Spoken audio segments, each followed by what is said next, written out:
కొంతమంది హీరోయిన్లు సినిమాలు చేసేసి ఆ సినిమాలు హిట్ అవ్వడం కోసం బీభత్సంగా ప్రమోషన్స్ చేసి అన్ని అయిపోయాక ఆ సినిమా చేసి ఉండకుండా ఉండాల్సింది అని చాలా ఫీల్ అవుతున్నారు.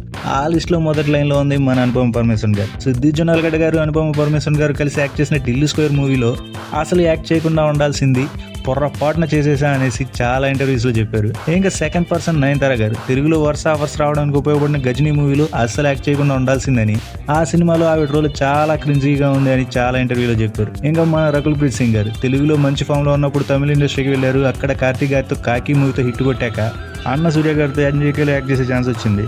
ఆ మూవీలో సెకండ్ హీరోయిన్ రోల్ చేశారు. ఆ మూవీలో కూడా చేయకుండా ఉంటే ఆవిడ పరిస్థితి వేరేలా ఉండేదని ఆవిడ కూడా చాలా ఇంటర్వ్యూస్ లో చెప్పారు. ఇలా యాక్ట్ చేసి ఆ తర్వాత ఎందుకు చేశారా అని ఫీల్ అయిన యాక్టర్స్ ఎవరో మీకు తెలిస్తే కామెంట్స్ చెప్పండి. లేటెస్ట్ మూవీ అప్డేట్స్ గురించి ఛానల్ సబ్స్క్రైబ్ చేసుకోండి. Thanks for watching.